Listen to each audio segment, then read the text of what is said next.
ধোকা দিও না। মান গাসসা ফালাইসা মিন্নি, যত বড় নামাজি হও, রোজাদার হও, হজ করে নেওয়ালা হাজি হও, অন্যকে, আরে অন্য তো দূরের কথা, জানোয়ারকেও যদি ধোকা দাও, তুমি আমার উম্মত নাও। মান গাসসা, গাসসা মানে ধোকা, ফালাইসা মিন্নি, তুমি আমার উম্মত নাও। অন্যকে হতে পারো, আমার উম্মত হবে, মুসলমান হবে, আর অন্যকে ধোকা দেবে। এক লোক হজের সফরে যাচ্ছে, তিনিও বড় আল্লাহওয়ালা। যেতে যেতে শুনলেন এই গ্রামে নাকি একজন বড় আল্লাহওয়ালা আছে। আচ্ছা, তো তার শিষ্য সাগরিদরা বললো, হযরত এখানে শুনছি একজন বড় আল্লাহওয়ালা আছে, তো অন্তত তার একটু দেখা করে দোয়া নিয়ে যাই। হ্যাঁ, ভালো বলেছে, চলো যাই। এইবারে যখন ঠিকানা নিয়ে তার বাড়ির সামনে গেছে, তো দেখে যে উনি একটা ডালিকে, ডালি, এই যে আমরা ডালি বলি না, ধান চাল যে ডালি, একটা ডালিকে এইভাবে কাত করে ধরে নিয়ে যাচ্ছে। তার পিছনে পিছনে একটা ঘোড়া চলে আসছে। ঘোড়াটা মনে করছে আমার মালিকের ওই হাতে যে ডালিটা, ওতে আমার ঘাস আছে। আসলে ডালিটা খালি, উনি একটু উঁচু করে ধরে, কাত করে উঁচু করে একটু তুলে, যাতে ও দেখতে না পারে, এইভাবে ধরে চলে আসছে। আর ও ঘোড়াটা মনে করছে যে আমার মালিক আমাকে খাবার দেবে বলে ডালিতে আমার ঘাস নিয়ে চলে যাচ্ছে, যাই মালিকের সাথে।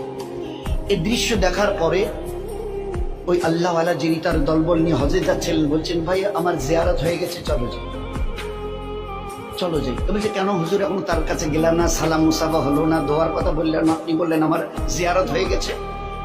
এবারে তিনি উত্তর দিয়েছেন, যে মানুষ চোখের সামনে একটা জানোয়ারকে দেখে ধোকা দিতে পারে, সে মানুষ লক্ষ কোটি দূরে যে আল্লাহ আরশ আযীমের মালিক, তা কিন্তু জীবনে কোনোদিন দেখেনি। তার পক্ষে তাকে ধোকা দেওয়া কোনো কঠিন নয়, বড় সহজ।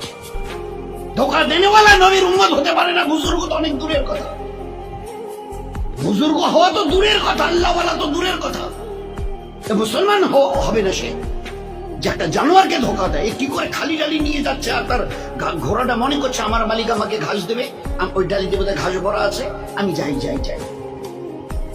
চোখের সামনে দেখেছি জানোয়ারকে ধোকা দিতে পারে, না দেখা আল্লাহকে সে না জানি কতটা ধোকা দিয়েছে। জীবন কিভাবে তৈরি করা হয়েছে। এই জন্যে খবরদার, এ মখলুকের কাউকে ধোকা দিও না। আমি আল্লাহ কিয়ামতে কোনোদিন তোমাকে ধোকা দেব না। সহি করে আসো, সহি বদলা আমি নিজের হাতে দেবো তোমাকে, নিজে হাতে দেবো। ওই দিন দিল খুশ করেনেওয়ালা বদলা পাবে কিয়ামতের ময়দানে।